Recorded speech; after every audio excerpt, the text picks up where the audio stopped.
WBOC-TV 16, Salisbury Dover.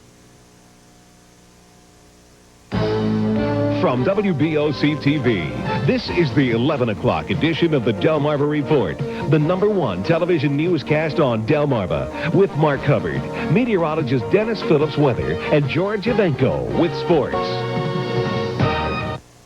Milford residents think they're getting a raw deal in the proposed Kent County Future Land Use Plan. Good evening and welcome to the Delmarva Report. Levy Court commissioners held a public hearing in Milford tonight.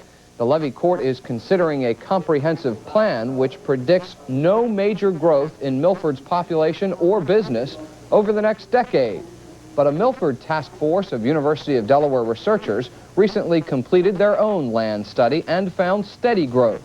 City officials fear the county's assessment will turn off outsiders considering a move to Milford. Because Milford is a bi-county city and spans both counties, we get problems in the statistical data. See, each county reports only its half of the data, and so that makes Milford look much smaller than it really is.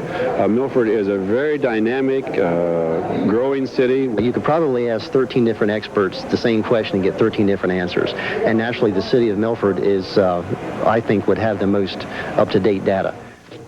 Tonight, county commissioners agreed to re-examine Milford's data. Tomorrow night, they will hold their final public hearing in Harrington. About 100 people turned out in Annapolis tonight for a hearing on who should pay for new schools in the state. Representatives from various counties told legislators that many counties already pay for architectural and engineering fees, as well as maintenance costs in Maryland. The state is considering a plan that would increase the financial responsibility of school districts for construction of new schools. Maryland Delegate Samuel Q. Johnson says he is not sure the state is doing enough to battle the disease that is killing off oysters in the Chesapeake Bay. This winter is predicted to be the worst ever for local watermen. Today, Johnson met with State Department of Natural Resources officials in Annapolis.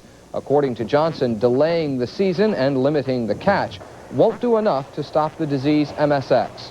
He wants proof that the state is willing to make a financial commitment to finding a solution. One possibility would be to develop and breed a disease-resistant oyster.